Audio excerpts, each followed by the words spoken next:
Selamat pagi Bapak Ibu Saudara yang terkasih dalam Tuhan Yesus. Shalom. Kita bersyukur kalau Tuhan masih mempertemukan kita di dalam ibadah pada pagi hari ini. Saya mengundang jemaat untuk bangkit berdiri. Kita akan bersama-sama mengambil waktu untuk bersaat teduh.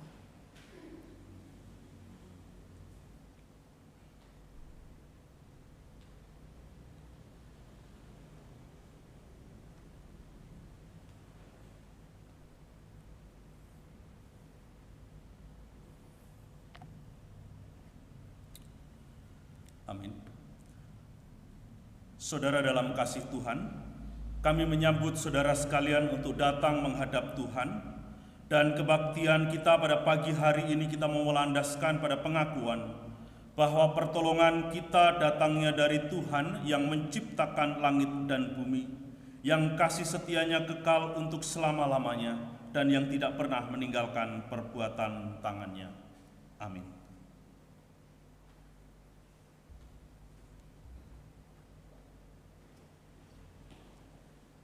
Tuhan berada di bait sucinya.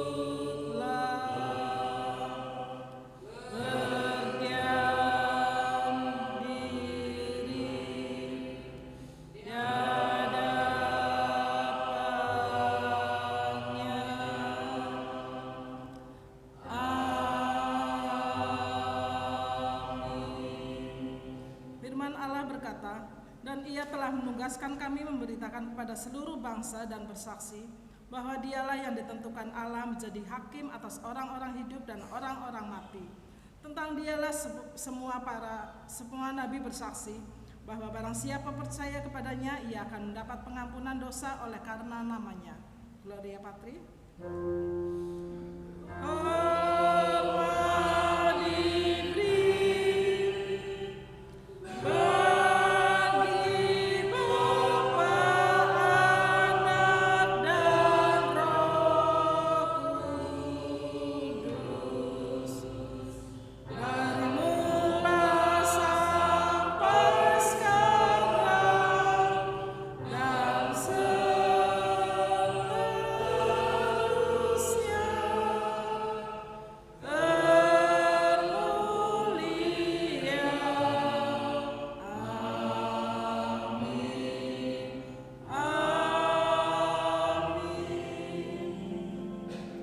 Bacaan bersama yang diambil dari Yudas 20 dan 21 kita akan baca bersama-sama. Akan tetapi kamu saudara-saudaraku yang kekasih, bangunlah dirimu sendiri di atas dasar imanmu yang paling suci dan berdoalah dalam Roh Kudus. Peliharalah dirimu demikian dalam kasih Allah sambil menantikan rahmat Tuhan kita Yesus Kristus untuk hidup yang kekal. Ya, untuk meresponi pembacaan bersama ini kita akan mengangkat satu pujian dari Hidup Bagimu.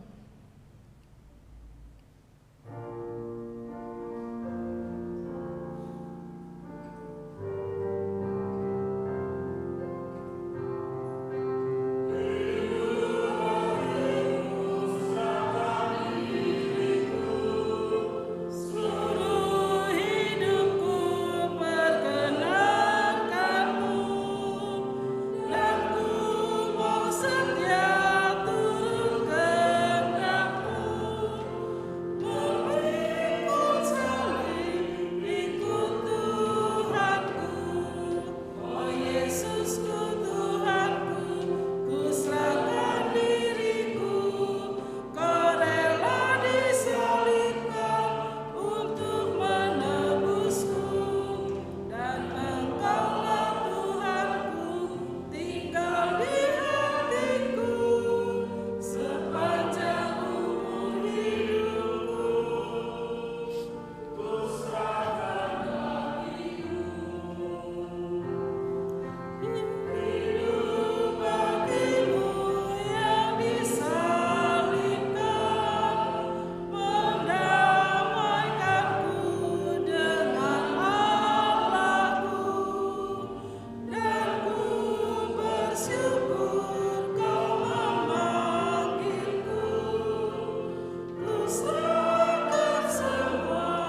dalam doa syafaat, dan pagi hari ini penderita Purwanto yang akan memimpin dalam doa ini. Kami persilakan.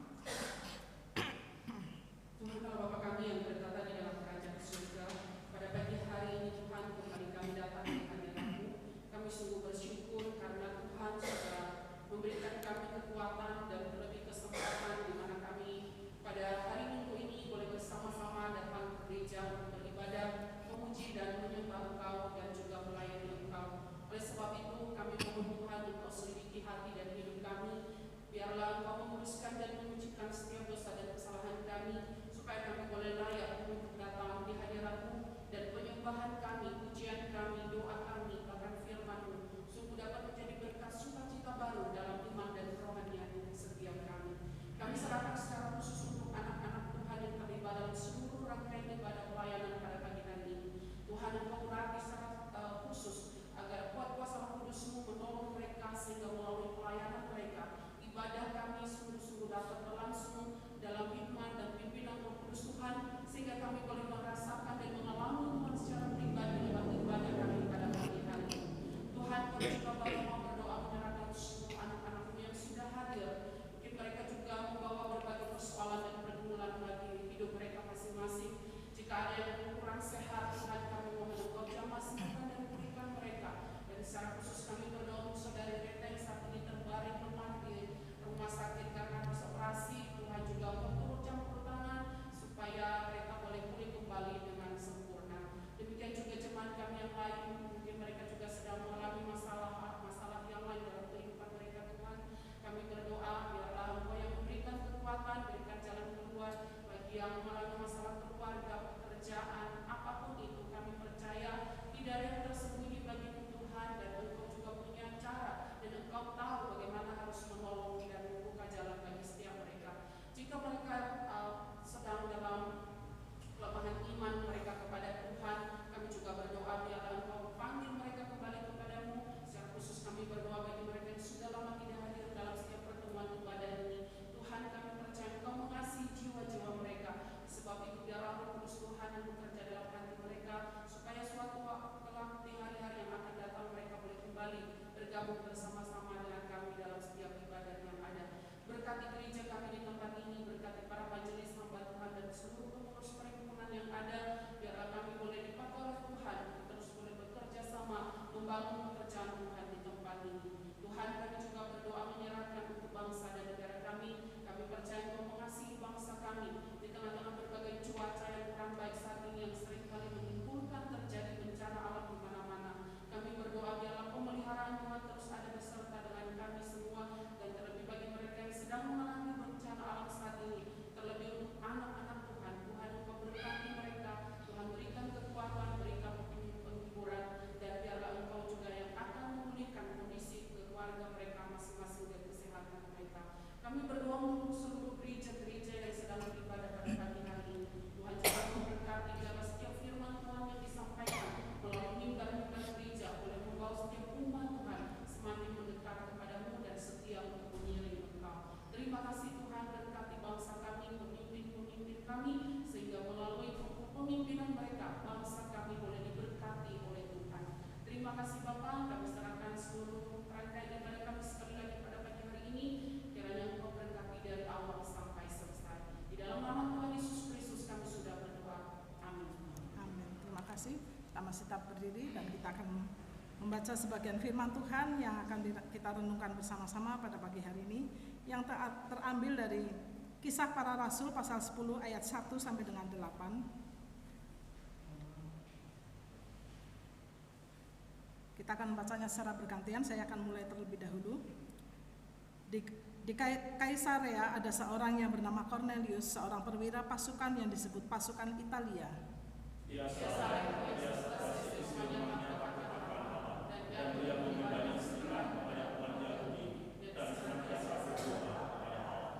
Dalam suatu penglihatan kira-kira jam 3 petang, jelas tampak kepadanya seorang malaikat Allah masuk ke rumahnya dan berkata kepadanya, "Cornelius."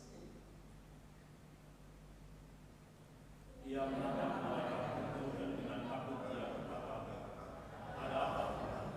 Jawab malaikat itu, "Semua doamu dan sedekahmu telah naik ke Allah dan malam ini." Dan sekarang suruhlah beberapa orang ke Yope untuk menjemput seorang yang bernama Simon dan yang disebut Petrus.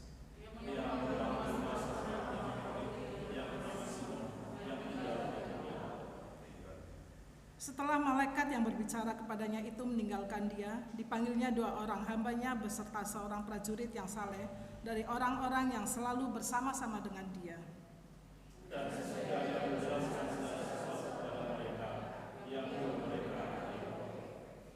Ya, terima kasih, silakan duduk kembali. Pagi ini kita masih diberikan kesempatan untuk memberikan yang terbaik bagi Tuhan oleh persembahan kita. Kita akan bersama-sama mengangkat satu pujian dari KPPK nomor 381, Setia.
Masuk dalam doa syukur, dan pagi hari ini Ibu Rasini yang akan memimpin, kami persilahkan.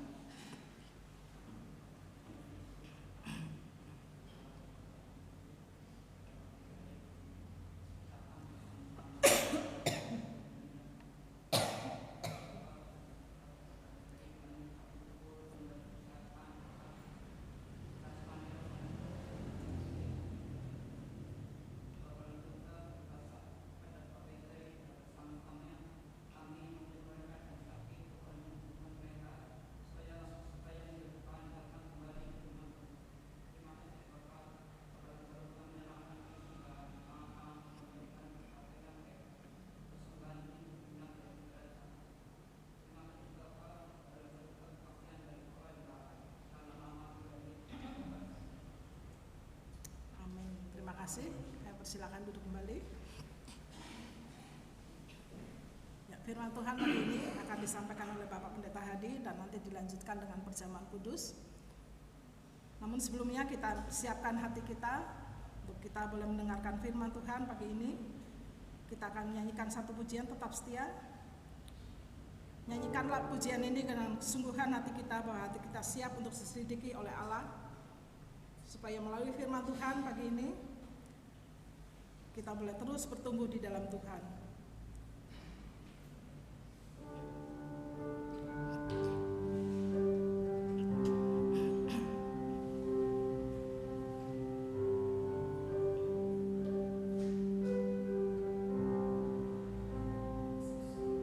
Selidiki aku, lihat hatiku, apakah ku sungguh mengasihimu, Yesus, Kau yang Maha Tahu dan menilai hidupku, tak ada yang tersembunyi bagimu.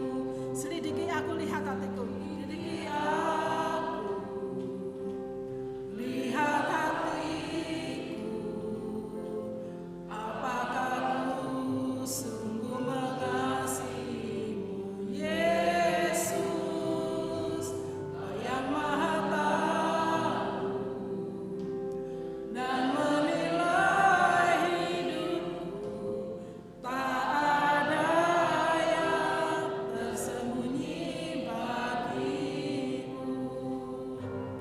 Telah kulihat kebaikan-Mu yang tak pernah habis di hidupku. Ku berjuang sampai akhirnya Kau dapati aku tetap setia. Ku berjuang sampai akhir. Kepada Bapak Pendeta Hadi kami persilakan.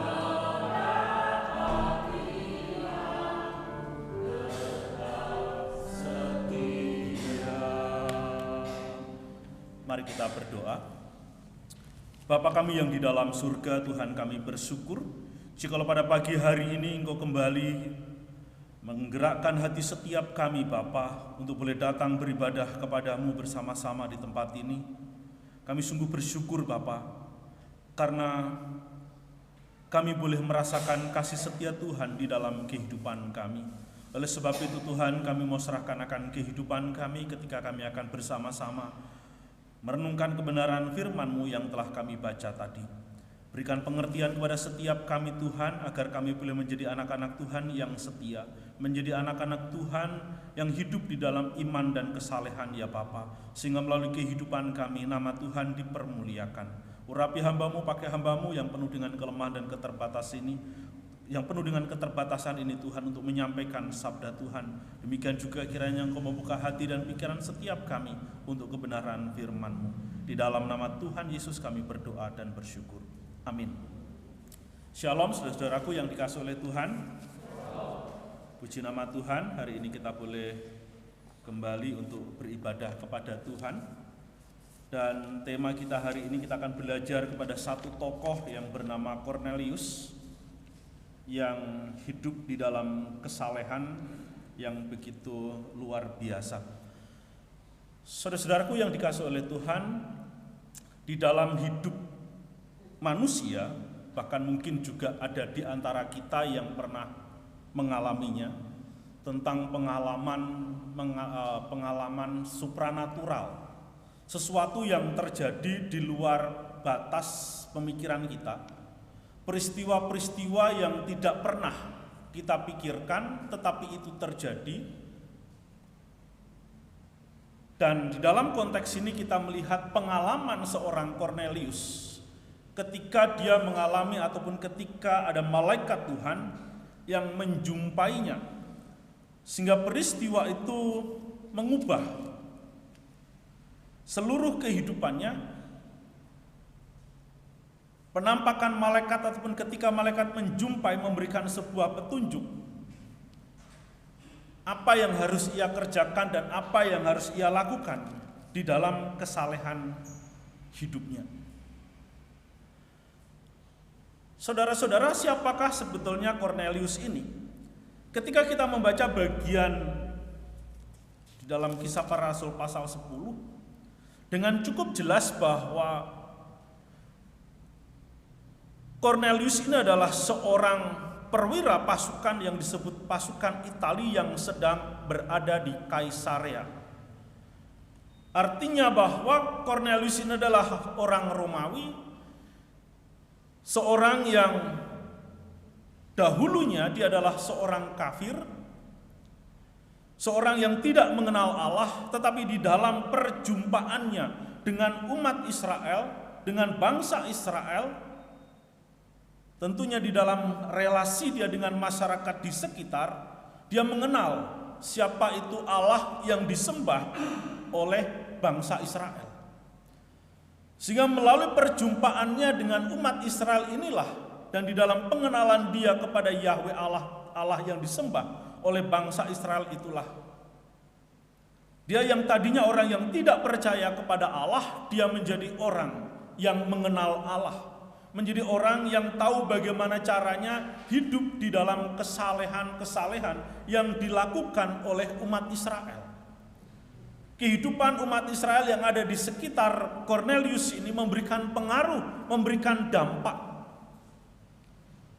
Sehingga kehidupan Kornelius dan keluarganya di dalam bagian ini dikatakan ayat 2, ia saleh, ia serta seisi rumahnya takut akan Allah, dan ia memberi banyak sedekah kepada umat Yahudi dan senantiasa berdoa kepada Allah. Saudara, saya mau tanya, apakah ada di antara kita yang memiliki kehidupan seperti seorang Kornelius ini?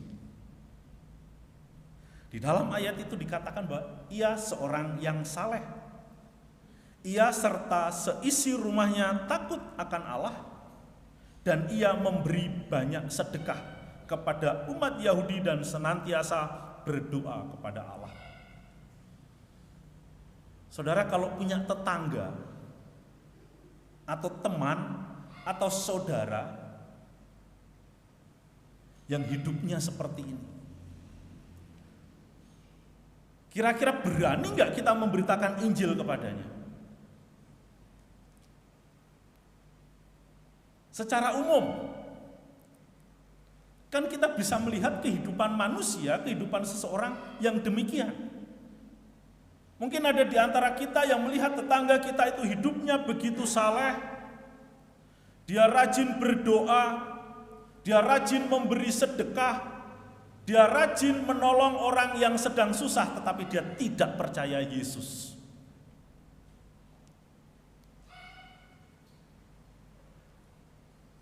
Saudara, kira-kira ketika kita melihat ada orang yang demikian, dia hidupnya seperti itu sampai dia mati, berani nggak kita mengatakan bahwa dia mati masuk surga?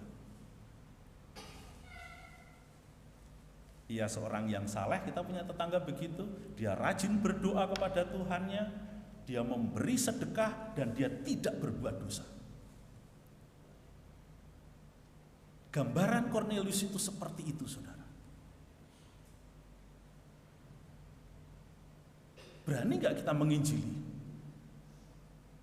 Saudara, di dalam pergumulannya yang demikian, ternyata sesungguhnya Kornelius belum menemukan satu jalan yang benar yang dapat membawa dia kepada kehidupan yang kekal.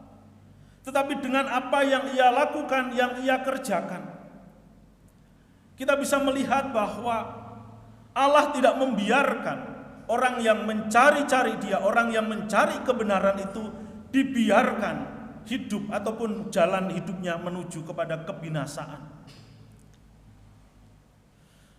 Saudara, Kornelius adalah seorang perwira, seorang Romawi yang memiliki kehidupan moralitas yang begitu luar biasa dan memiliki kehidupan spiritualitas yang begitu luar biasa sekali.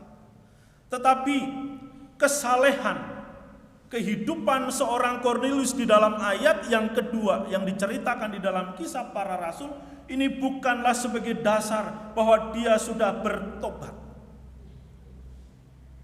Sekalipun dia dikatakan takut akan Tuhan, itu menunjukkan satu sikap hidup yang menjauhi segala macam kejahatan di dalam hidupnya. Dia menjauhi segala macam dosa di dalam hidupnya. Dia berbuat baik, tetapi dia selalu berdoa, dia orang yang saleh.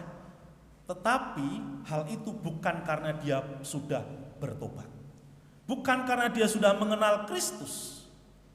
Jadi kesalehan daripada Kornelius ini sama seperti kesalehan orang-orang Yahudi yang menjalankan perintah-perintah Taurat di dalam berbuat baik, di dalam kehidupan takut akan Tuhan, di dalam kehidupan ibadah secara umum. Tetapi di dalam ayat yang ketiga dilanjutkan di dalam bagian itu, dan suatu penglihatan kira-kira jam 3 petang jelas tampak kepadanya seorang malaikat Allah masuk ke rumahnya dan berkata kepada Kornelius. Kornelius, ada malaikat. Inilah pengalaman supranatural yang dialami oleh Kornelius tadi. Mengalami perjumpaan dengan malaikat. Dan ini benar-benar malaikat Tuhan. Saudara-saudaraku yang dikasihi oleh Tuhan, mungkin pengalaman bagian ini kita tidak pernah ataupun tidak pernah terjadi di dalam kehidupan kita. Tetapi inilah yang tadi saya katakan. Perjumpaan Kornelius dengan malaikat menunjukkan bagaimana Kornelius ini memperoleh ataupun mendapatkan kasih karunia Allah. Sehingga melalui malaikat itu Kornelius mendapatkan sebuah perintah, mendapatkan sebuah petunjuk untuk kehidupan kerohaniannya, untuk kehidupan kesalehannya. Ayat 4 dikatakan, ia menatap malaikat itu dan dengan takut ia berkata, ada apa Tuhan? Jawab malaikat itu, semua doamu dan sedekahmu telah naik ke hadirat Allah dan Allah mengingat engkau. Saudara, sesuatu yang sangat menarik bahwa segala sesuatu yang dilakukan oleh Kornelius di dalam kesalehannya itu diperhatikan oleh Tuhan. Karena dia berdoa kepada Allah Yahweh, Allah yang disembah oleh Abraham, Ishak, dan Yakub. Allah mengindahkan itu. Bahwa dia menjadi seorang yang saleh karena dia membaca Taurat, dia belajar Taurat, dia melakukannya. Kemudian ia hidup takut akan Allah. Takut akan Allah artinya tadi saya katakan secara sederhananya dia menjauhi segala dosa. Dia tidak melakukan kejahatan di dalam hidupnya. Dan itu diajarkan di dalam hukum Taurat. Yang melakukan Taurat itu, perintah-perintah Taurat. Kemudian juga memberikan sedekah, berbuat baik kepada orang Yahudi, kepada orang yang sedang susah. Itu juga diajarkan oleh Taurat Tuhan. Kemudian dikatakan juga senantiasa berdoa kepada Allah. Artinya Kornelius memiliki jam-jam doa sebagaimana umat Israel yang hidup di dalam ketaatan. Tetapi di dalam bagian ini kita bisa melihat juga bahwa sekalipun Kornelius sudah mengenal Allah Yahweh, sekalipun Kornelius itu sudah menjalankan hukum-hukum Taurat, perintah-perintah Taurat, tetapi Kornelius belum menyunatkan dirinya untuk diadopsi ataupun dipanggil ataupun masuk ke dalam kalangan orang-orang Yahudi. Karena untuk masuk ke kalangan orang-orang Yahudi itu bukan hanya sekedar dia hidup saleh, berbuat baik, bersedekah, berdoa, tetapi juga harus bersunat sebagai seorang laki-laki, sebagai tanda perjanjian bahwa ia menjadi satu keluarga besar, menjadi umat Israel. Kornelius tetap dalam keadaannya sebagai orang Romawi. Dia tidak masuk ke dalam sana, tetapi kehidupan itu dia adopsi. Ajaran-ajaran agama Yahudi dia adopsi dan dia lakukan. Dan ia ajarkan juga kepada seluruh anggota keluarganya dan orang-orang yang dekat kepada mereka, yang dekat dengan dia. Sehingga kehidupan keluarga besar Kornelius ini menjadi satu keluarga besar yang boleh sungguh-sungguh hidup secara moral. Moralitas yang baik, spiritualitas Yahudi yang baik. Nah, saudaraku yang dikasihi oleh Tuhan, kenapa malaikat ini kan memberikan petunjuk kepadanya? Karena di dalam ayat yang keempat tadi dikatakan bahwa Allah mengingat engkau, Allah mengingat doamu, Allah tidak melupakan dia. Saudaraku yang dikasihi oleh Tuhan, saya mau katakan bahwa iman tanpa kesalehan adalah iman yang palsu. Sehingga di dalam surat Yakobus bahwa iman tanpa perbuatan itu hakikatnya adalah iman yang mati. Jadi kalau iman tanpa kesalehan itu adalah iman yang palsu. Tetapi kesalehan tanpa iman itu juga tidak diperkenan Allah. Ya, kesalehan tanpa iman itu tidak diperkenan oleh Allah. Nah, sehingga kalau dalam kehidupan kita sehari-hari kita bisa menemukan orang-orang yang hidup di dalam kesalehan, tetapi mereka tidak memiliki iman yang sungguh-sungguh percaya kepada Yesus. Di dalam kehidupan ini ada begitu banyak orang yang hidup di dalam kesalehan, tetapi mereka tidak mengenal jalan kebenaran, jalan yang membawa kepada kehidupan yang kekal, jalan yang tidak membawa mereka kepada pertobatan yang sungguh-sungguh di hadapan Tuhan. Ajaran-ajaran moral di dalam dunia ini begitu indah, begitu bagus, begitu baik. Dan ketika orang melakukannya, maka ya modelnya seperti Cornelius seperti ini. Nah, sehingga Cornelius ini memiliki satu kesalehan yang begitu luar biasa. Dan di dalam ayat 4 tadi dikatakan bahwa Allah mengingat engkau.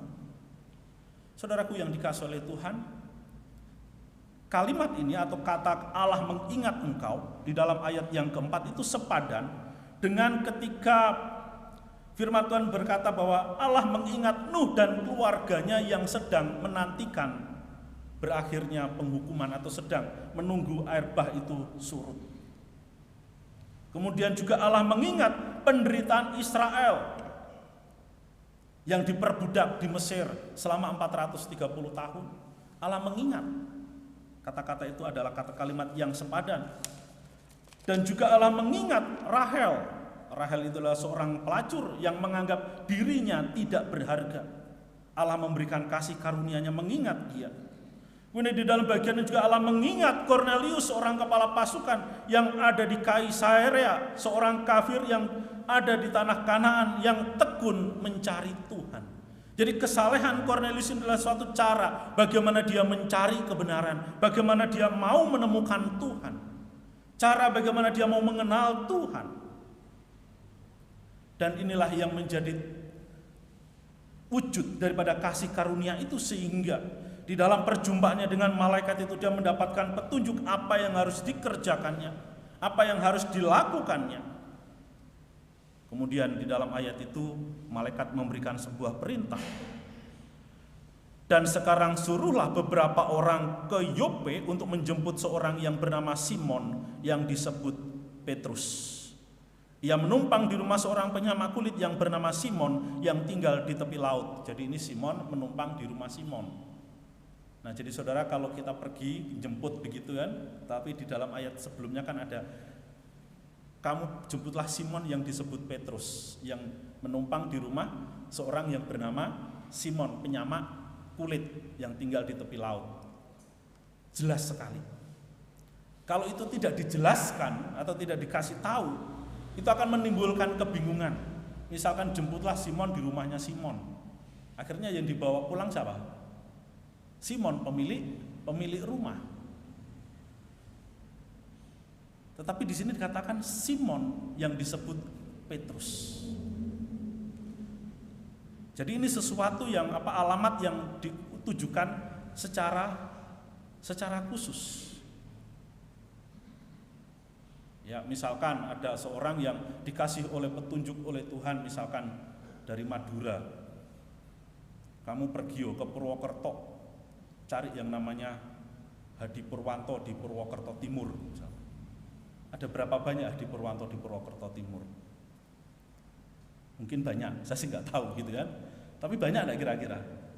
Banyak. Tetapi pergilah ke Purwokerto cari pendeta Hadi Purwanto. Kira-kira ada berapa? Setahu saya pendeta yang namanya Hadi Purwanto di Banyumas itu cuma saya. Nah, jadi itu sudah jelas. Carilah Simon yang disebut Petrus di rumahnya Simon penyamak kulit. Jadi nama Simon itu adalah satu nama yang umum, satu nama yang di tempat itu mungkin lebih dari 2 atau lebih dari 1, mungkin banyak Simon. Tetapi Simon penyamak kulit itu tidak banyak. Mungkin cuma satu orang itu. Dan di dalam rumah itu ada orang yang namanya Simon, tapi dia Simon yang disebut Petrus. Nah, saudaraku yang dikasihi oleh Tuhan, petunjuk ini merupakan sesuatu yang jelas karena Simon Petrus inilah yang menjadi seorang utusan untuk memberitakan Injil. Nah, sebetulnya khotbah ini adalah seluruh pasal 10. Tapi pasal 10 ini kan ayatnya sampai dengan ayat 49. Jadi kalau dibaca banyak sekali, sehingga nanti kita juga akan melihat ayat-ayat setelahnya ataupun kisah-kisah yang ada di dalam bagian ini. Nah, jadi saudara-saudaraku yang dikasihi oleh Tuhan, Simon Petrus di dalam bagian sebelumnya itu adalah seorang yang berkhotbah berapi-api, dan bagaimana ada begitu banyak orang yang bertobat ketika Simon itu memberitakan Injil. Ya, Simon Petrus yang saya maksudkan. Petrus ini memiliki konsep bahwa Injil itu hanya diberitakan kepada orang-orang Yahudi, hanya kepada kalangan orang Israel yang berhak untuk mendengarkan Injil. Karena bangsa-bangsa lain disebut sebagai bangsa kafir, bangsa yang tidak berhak menerima anugerah keselamatan yang daripada Allah. Nah, sehingga Petrus yang ketika numpang di rumah Simon itu diberikan petunjuk oleh Tuhan untuk melakukan segala sesuatu yang harus ia kerjakan. Di dalam ayat-ayat selanjutnya, di dalam pasal ini, bahwa Simon mendapatkan sebuah penglihatan bahwa ketika dia sedang menunggu untuk makan, dia diliputi oleh Roh Kudus. Kemudian diberikan penglihatan bahwa di tengah-tengah ruangan itu ada sebuah kain besar persegi 4 turun dari langit. Dan ternyata di dalam kain itu dia melihat ada begitu banyak binatang. Dan ada suara yang mengatakan, sembelihlah binatang itu. Dan binatang-binatang yang ada di dalam kain itu ya bukan hanya binatang yang layak untuk dimakan, tetapi juga ada binatang-binatang yang dianggap haram. Ya, anggap saja yang haram itu bukan hanya babi, yang lain juga. Ya, kalau di dalam Taurat itu ada binatang-binatang yang haram, termasuk lele belut itu juga binatang haram, nggak boleh dimakan. Jadi banyak binatang. Ada binatang-binatang yang dianggap haram di sana. Dan ketika melihat itu, Allah berbicara kepadanya, sembelihlah, potonglah, makanlah. Tapi Petrus mengatakan, saya tidak makan binatang haram. Dan suara itu mengatakan, apa yang dihalalkan oleh Allah, jangan pernah kamu haramkan. Dan itu terjadi sebanyak 3 kali. Dia bingung apa yang harus ia lakukan, apa yang harus ia kerjakan, apa maksud daripada penglihatan itu. Kemudian setelah beberapa hari, utusan orang-orang yang diutus oleh Kornelius di dalam ayat yang ke-8, ayat 7, setelah malaikat yang berbicara kepadanya itu meninggalkan dia, dipanggilnya 2 orang hambanya serta seorang prajurit yang saleh. Jadi ada prajurit juga yang saleh dari antara orang-orang selalu bersama-sama dengan dia. Dan sudah ia menjelaskan segala sesuatu kepada mereka, ia menyuruh mereka ke Yope. Untuk apa, saudara? Untuk menjemput Simon Petrus. Nah, ketika orang-orang yang disuruh oleh Simon Petrus ini, yang disuruh oleh Kornelius untuk ketemu dengan Simon Petrus ketemu, barulah Petrus tahu bahwa maksud daripada penglihatan yang ia lihat itu adalah bahwa keselamatan, bahwa Injil keselamatan itu harus diberitakan kepada semua orang. Bukan hanya untuk bangsa Israel, tetapi untuk semua orang. Sehingga disitulah Petrus berangkat menuju ke rumah Kornelius. Dia berangkat menuju Kaisarea. Dan di dalam bagian itu bagaimana Kornelius mengajak seluruh anggota keluarganya, seluruh orang-orang yang setia kepadanya, seluruh prajurit-prajuritnya yang hidup di dalam kesalehan. Ya, kesalehan tanpa iman itu. Di dalam ayat yang ke-33 di situ saya bacakan, karena itu segera kusuruh orang kepadamu. Ini adalah kata-kata Kornelius kepada Petrus, dan dengan senang hati engkau telah datang. Sekarang kami, jadi bukan hanya Kornelius, kami semua, jadi di situ ada orang yang begitu banyak, sudah hadir di sini di hadapan Allah untuk mendengarkan apa yang ditugaskan Allah kepadamu. Jadi saudaraku yang dikasihi oleh Tuhan, itulah kemurahan Allah. Itulah bagaimana kasih Allah terhadap seorang Kornelius. Bagaimana Allah mengingat Kornelius, seorang kepala pasukan yang memiliki kehidupan yang begitu luar biasa di dalam mencari Allah. Tekun mencari kebenaran, sehingga menemukan jalan kebenaran itu. Sehingga Petrus diutus ke rumahnya untuk memberitakan Injil. Kemudian di dalam ayat 34 dan seterusnya, di sanalah bagaimana Petrus itu memberitakan Injil, siapa Yesus Kristus.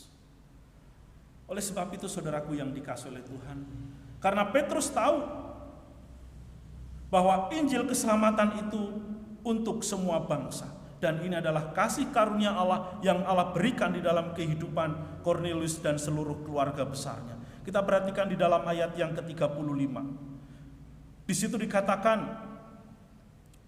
ayat 34 saya baca. Lalu mulailah Petrus berbicara, katanya, sesungguhnya aku telah mengerti bahwa Allah tidak membedakan orang.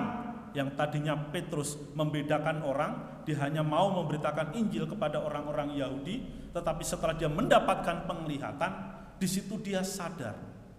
Dia mendapatkan satu pemahaman yang baru, bahwa Injil keselamatan itu tidak memandang orang, bahwa Injil keselamatan itu harus diberitakan kepada semua orang tanpa pandang bulu, bahwa Injil itu harus diberitakan kepada semua suku bangsa, bukan kepada orang-orang tertentu, tetapi kepada semua orang. Kemudian ayat 35 dikatakan, setiap orang dari bangsa manapun yang takut akan Dia dan yang mengamalkan kebenaran berkenan kepadanya. Jadi saudaraku yang dikasihi oleh Tuhan, di dalam bagian ini kita melihat bahwa betapa pentingnya Injil itu untuk diberitakan. Bagaimana pentingnya supaya di dalam kehidupan kita memberitakan Injil, agar melalui pemberitaan Injil yang kita sampaikan kepada orang-orang lain yang belum mengenal Kristus, yang belum percaya Tuhan, sekalipun mereka hidup di dalam kesalehan, mereka bisa mengenal Tuhan Yesus Kristus. Mereka bisa terima Yesus sebagai Tuhan dan Juru Selamat di dalam hidupnya. Saudara, kita seringkali mengatakan, beritakanlah Injil.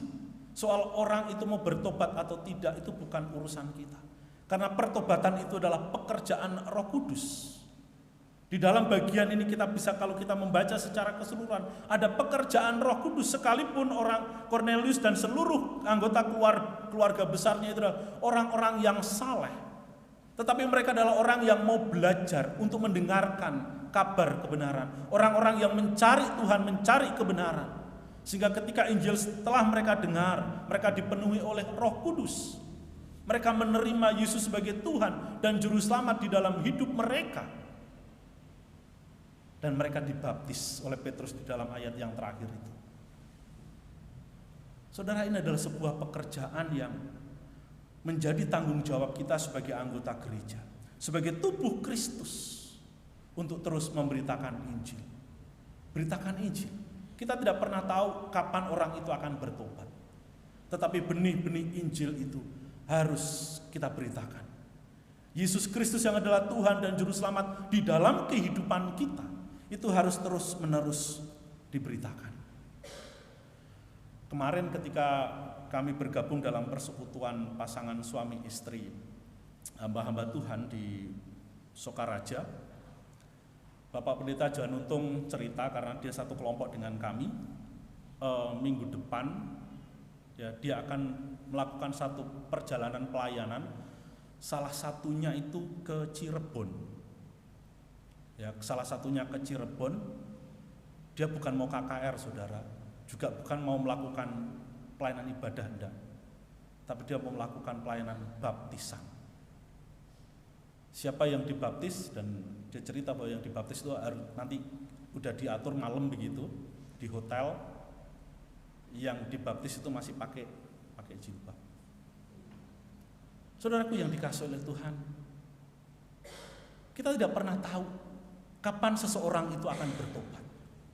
Tetapi ketika Injil itu diberitakan dan ketika Roh Kudus itu bekerja, maka orang itu dapat mengenal, mengerti siapa Yesus.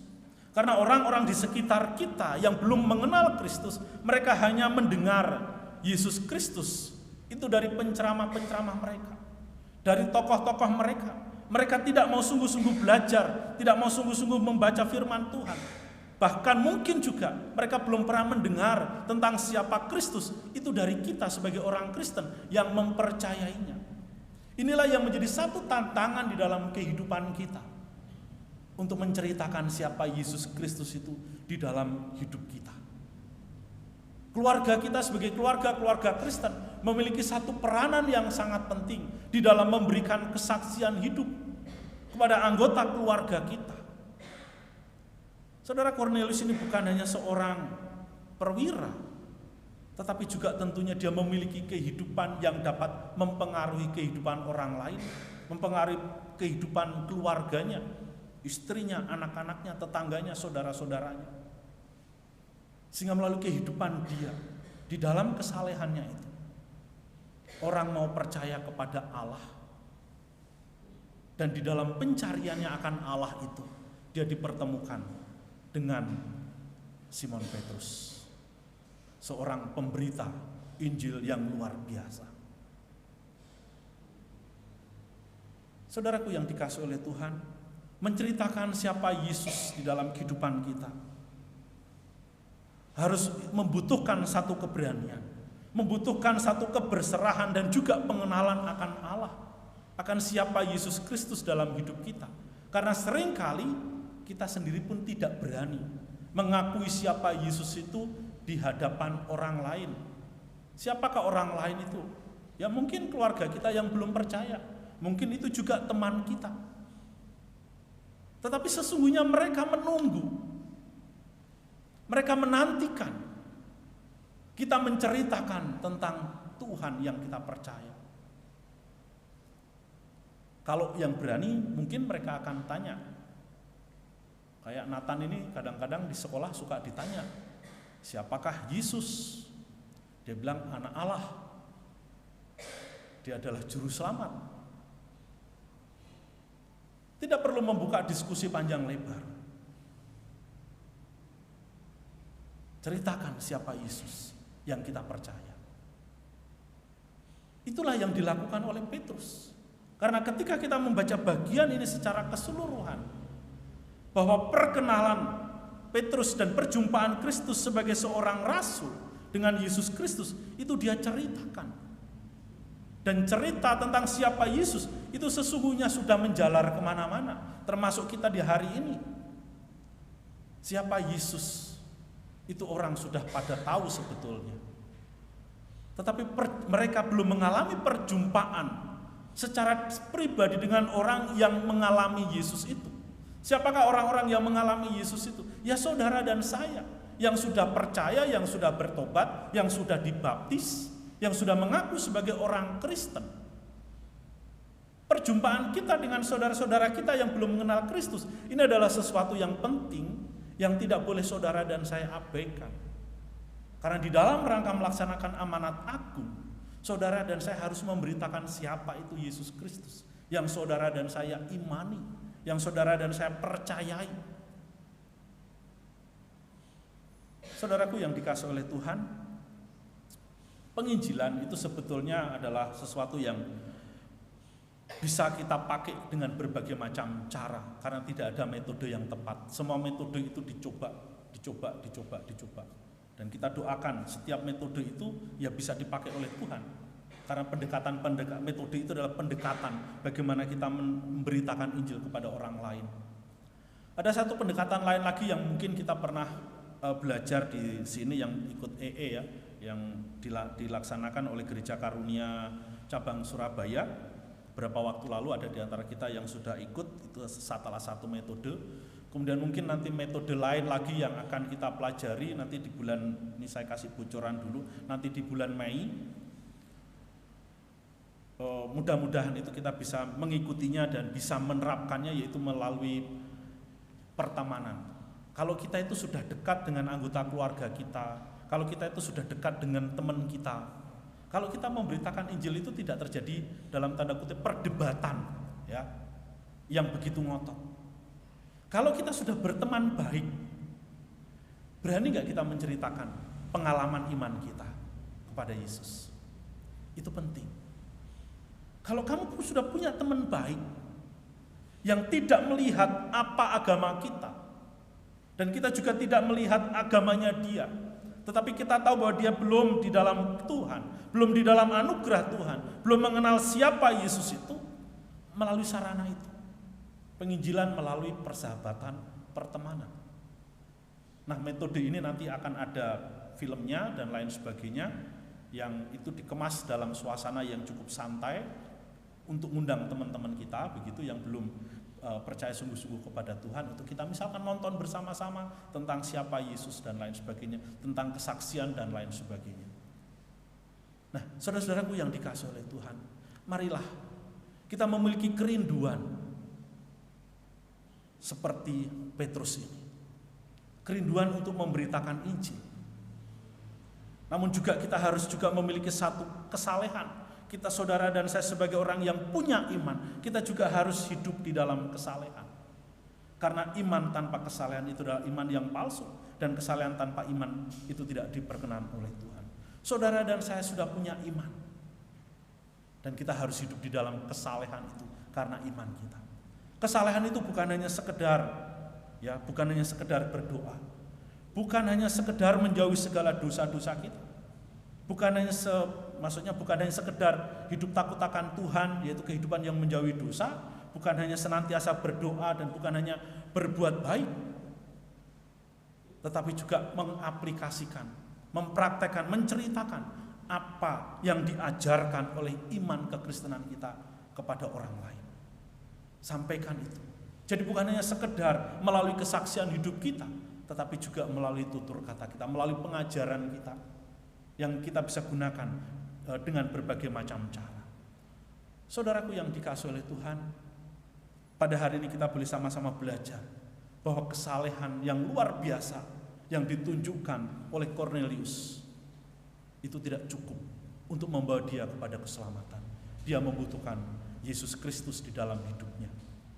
Demikian juga di dalam kehidupan orang-orang lain yang ada di sekitar kita, yang belum di dalam Kristus, sekalipun mereka hidup di dalam kesalehan, mereka tetap menuju kepada kebinasaan. Oleh sebab itu saudara, sebelum mereka menuju kepada kebinasaan, selama masih ada kesempatan, mari kita mengajak anggota keluarga kita untuk mengenal siapa Yesus, mengajak teman-teman kita, sahabat-sahabat kita, orang-orang yang kita kenal baik di dalam kehidupan kita untuk mengenal siapa Kristus, supaya mereka juga menemukan jalan kebenaran. Kiranya Tuhan memberkati. Mari kita berdoa. Bapa kami yang di dalam surga, Tuhan, kami mengucap syukur untuk kebenaran firman-Mu yang boleh kami baca dan kami renungkan pada pagi hari ini, Bapa, di mana Engkau mengingatkan kami bahwa hidup saleh itu tidak cukup, ya Tuhan.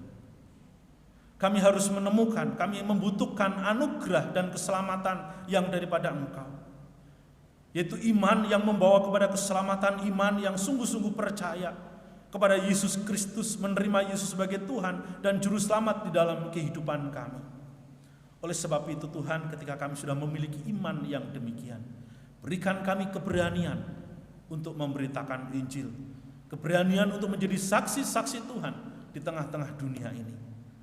Karena masih banyak jiwa-jiwa yang belum datang kepadamu, masih banyak jiwa-jiwa yang haus akan kebenaran firman, masih banyak jiwa-jiwa yang haus akan kebenaran, ya Bapa. Oleh sebab itu Tuhan, hamba berdoa, kiranya Kau memakai setiap kami, berikan kepada kami keberanian untuk menjadi pemberita-pemberita Injil, agar melalui apa yang kami beritakan, orang lain boleh mengenal Engkau dan terima Engkau sebagai Tuhan dan Juru Selamat di dalam hidup kami.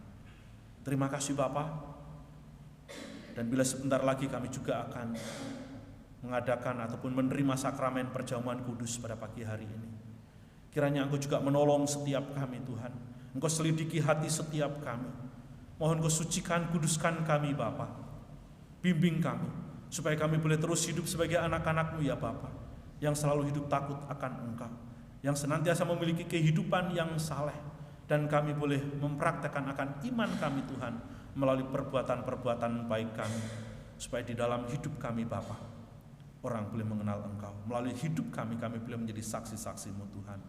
Oleh sebab itu Tuhan, kiranya Engkau memberkati roti dan juga anggur perjamuan yang sudah tersedia di hadapan kami. Agar melalui perjamuan ini Bapa, kami boleh senantiasa diingatkan akan kasih Tuhan, pengorbanan Tuhan kami Yesus Kristus di atas kayu salib, yang telah mencurahkan darahnya di atas kayu salib untuk menebus kami, manusia-manusia yang berdosa, supaya kami memiliki pengharapan akan hidup yang kekal. Kami memiliki pengharapan akan keselamatan yang datangnya daripada Engkau. Oleh sebab itu Bapa, kiranya melalui sakramen perjamuan kudus ini, ketika kami boleh menerima anggur dan roti perjamuan ini, boleh memberikan kekuatan di dalam hati dan hidup kami untuk menjadi anak-anak Tuhan yang setia, menjadi anak-anak Tuhan yang mau sungguh-sungguh hidup takut akan Engkau ya Bapa. Terima kasih Bapa. Di dalam nama Tuhan Yesus kami berdoa. Amin. Bapak Ibu Saudaraku yang dikasihi oleh Tuhan, kita akan sama-sama membaca satu bagian firman Tuhan yang terambil di dalam 1 Korintus pasal yang ke-11.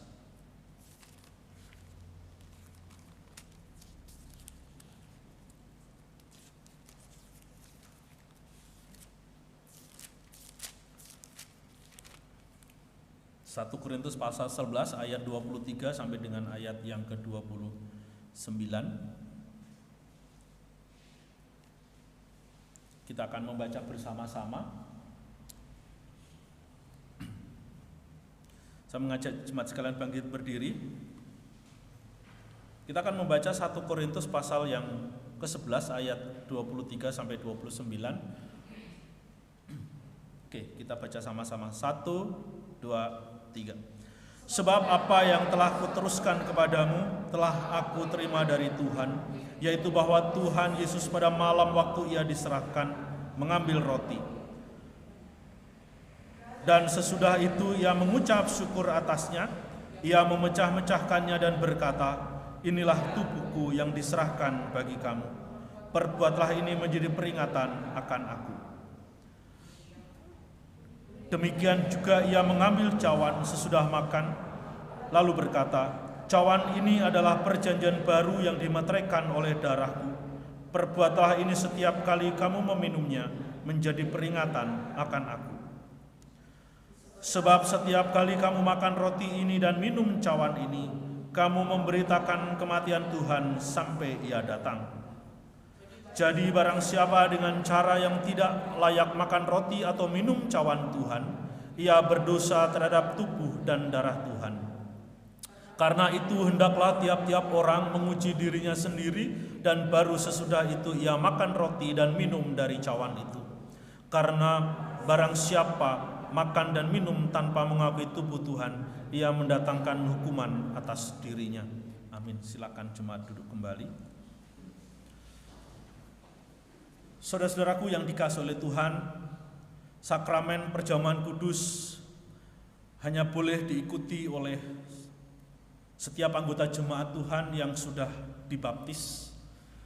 Karena setiap orang yang sudah dibaptis di dalam nama Bapa, Anak, dan Roh Kudus adalah orang-orang yang sudah menerima Yesus Kristus sebagai Tuhan dan Juru Selamat di dalam kehidupan mereka, sebagai satu tanda bahwa mereka adalah orang-orang yang sudah bertobat, yang mau berkomitmen untuk hidup kudus di hadapan Tuhan, berkomitmen untuk senantiasa menjaga kekudusan hidup mereka, dan juga di dalam kehidupannya mau sungguh-sungguh hidup di dalam ketaatan dan iman kepada Yesus Kristus. Nah, oleh sebab itu saudaraku yang dikasihi oleh Tuhan, bagi jemaat yang belum dibaptis, harap bersabar, dan kiranya melalui sakramen perjamuan kudus kita senantiasa diingatkan, khususnya yang belum sungguh-sungguh bertobat, yang belum terima Yesus sebagai Tuhan dan Juru Selamat, dan yang belum mau dibaptis. Ketika masih ada kesempatan di dalam kehidupan kita, saya mengajak, saya mendorong kepada saudara sekalian untuk segera datang kepada hamba Tuhan, mau dibaptis dan lain sebagainya, sehingga kita boleh bersama-sama menikmati sakramen perjamuan kudus, perjamuan makan yang diadakan oleh Tuhan, sebagai simbol kita sungguh-sungguh dipersekutukan, dipersatukan dengan tubuh Kristus, Kita sebagai gereja, kita adalah sebagai saudara seiman yang harus saling menolong satu dengan yang lain, yang saling mendukung satu dengan yang lain, saling mendoakan seorang akan yang lain, saling menguatkan satu dengan yang lain, supaya di dalam kehidupan kita sebagai gereja, kita tetap kuat di dalam menjalani kehidupan dan segala tanggung jawab yang Allah percayakan di dalam hidup kita di tengah-tengah dunia ini. Sehingga melalui kehidupan kita boleh bersaksi bahwa aku adalah anggota tubuh Kristus yang telah menerima anugerah keselamatan. Saudaraku yang dikasihi oleh Tuhan, mari kita sekali lagi berdoa. Kita menyerahkan untuk sakramen kita pada pagi hari ini. Bapa kami yang di dalam surga, kami bersyukur Tuhan untuk sakramen perjamuan pada pagi hari ini, untuk roti dan anggur yang telah tersedia di hadapan kami. Meskipun roti dan anggur ini adalah lambang tubuh Kristus, namun hal ini mengingatkan kami ya Bapa, bahwa Engkau begitu mengasihi kami sebagai manusia yang berdosa. Engkau tidak menginginkan kami binasa ya Tuhan, sehingga Engkau telah datang ke dalam dunia ini menjadi sama dengan manusia, supaya setiap orang yang percaya kepadamu tidak binasa, melainkan beroleh hidup yang kekal.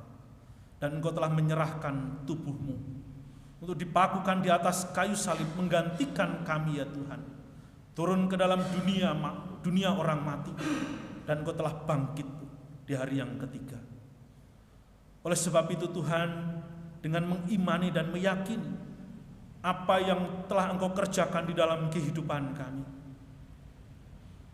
dalam hidup kami boleh bersuka cita, karena Engkau telah memanggil kami, Engkau telah memilih kami untuk menjadi umat Tuhan yang Engkau selamatkan. Kami bersyukur Tuhan untuk anugerah itu, sehingga kami boleh bebas dari kematian yang kekal itu. Terima kasih Bapa. Kiranya Engkau juga memberkati setiap kami yang boleh turut ambil bagian di dalam sakramen perjamuan kudus ini, supaya kami boleh sungguh-sungguh hidup untuk kemuliaan akan nama Tuhan. Sucikan, kuduskan roti dan anggur perjamuan ini Tuhan, agar menjadi berkat untuk setiap kami. Di dalam nama Tuhan Yesus kami berdoa dan bersyukur. Amin.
Mari kita makan bersama-sama.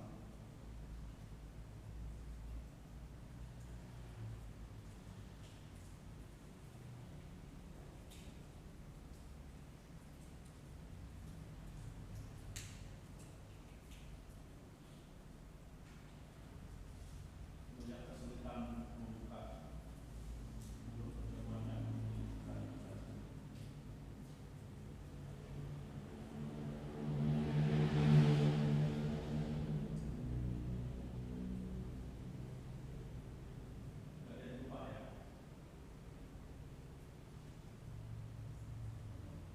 Jemaat sekalian, mari kita mengangkat anggur perjamuan yang sudah kita terima bersama-sama. Kita bersyukur untuk darah yang sudah Tuhan curahkan di atas kayu salib untuk penebusan dosa kita.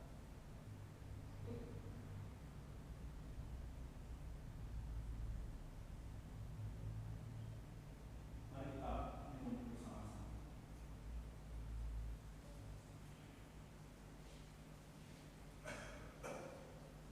Minta persediaan solusi untuk kita dalam doa.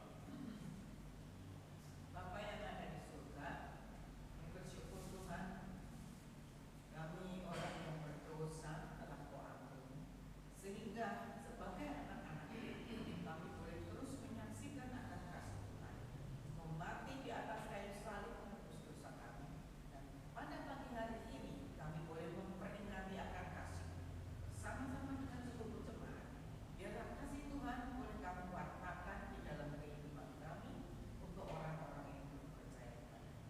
Terima kasih Tuhan, hanya di dalam nama Tuhan kami Yesus Kristus kami mengucap syukur.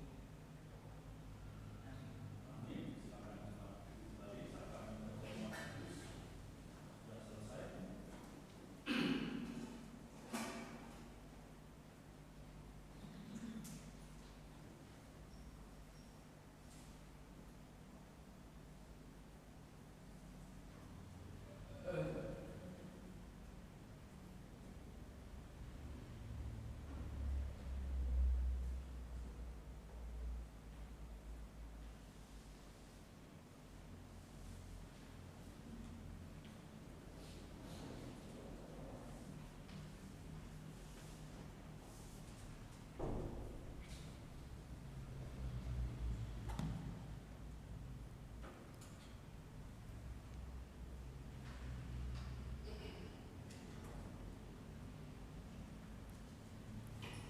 Terima kasih kepada Bapak Pendeta Habdi yang sudah melayani kita melalui firman Tuhan dan juga perjamuan kudus.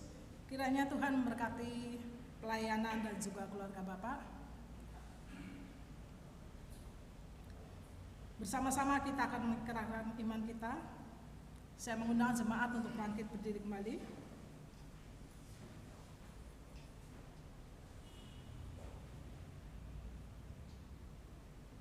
Aku percaya kepada Allah, Bapa yang Maha Kuasa, Khalik langit dan bumi, dan kepada Yesus Kristus, Anaknya yang tunggal Tuhan kita, yang dikandung daripada Roh Kudus, lahir dari anak darah Maria, yang menderita sengsara di bawah pemerintahan Pontius Pilatus, disalibkan, mati dan dikuburkan, turun ke dalam kerajaan Allah. Pada hari yang ketiga, bangkit pula dari antara orang mati, naik ke surga, duduk sebelah kanan Allah, Bapa yang Maha Kuasa. Dan dari sana Ia akan datang untuk menghakimi orang yang hidup dan yang mati. Aku percaya kepada Roh Kudus, gereja yang kudus dan am, persekutuan orang kudus, pengampunan dosa, kebangkitan tubuh, dan hidup yang kekal. Kita kembalikan segala hormat dan pujian kita kepada Bapa di surga. Kita akan menyanyi doksologi. Nanti setelah itu doa berkat oleh Bapak Pendeta Hadi Purwanto dan disambut dengan Amin Song. Puji Allah sungguh berkenan, puji asma ciptaannya, puji para malaikat, Bapa, Anak, dan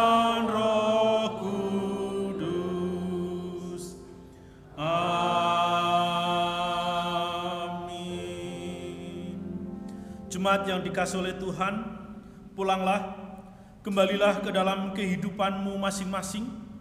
Lakukanlah segala tanggung jawabmu dengan takut akan Tuhan. Dan arahkanlah hatimu kepada Tuhan dan terimalah berkat-Nya. Kiranya Tuhan memberkati engkau dan melindungi engkau.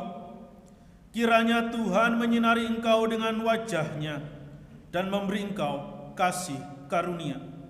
Kiranya Tuhan menghadapkan wajah-Nya kepadamu dan memberi engkau damai sejahtera dari sekarang sampai selama-lamanya. Amin. Amin.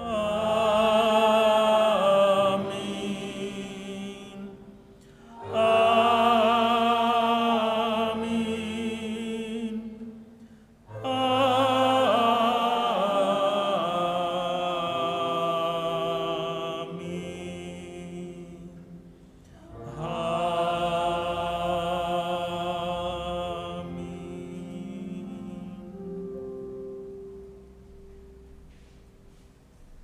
Jemaat dipersilakan duduk kembali. Saya akan membacakan warta gereja untuk minggu depan. Terima kasih kepada anak-anak Tuhan yang sudah ambil bagian dalam pelayanan pada pagi hari ini. Kiranya Tuhan memberkati kalian semua.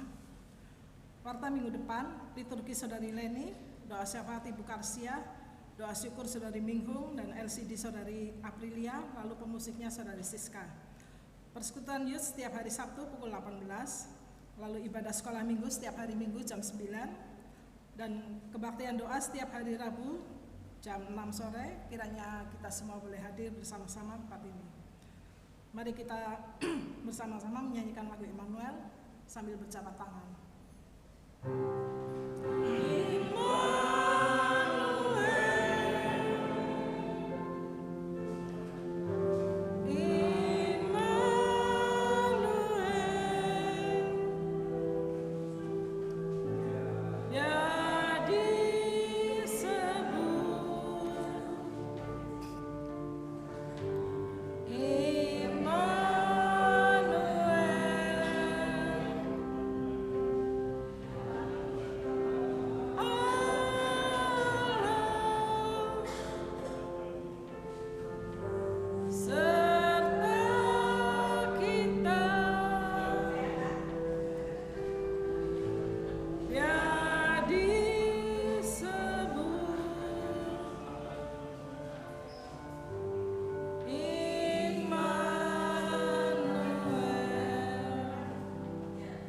Silakan duduk kembali. Saat teduh ibadah selesai. Tuhan berkati kita sekalian.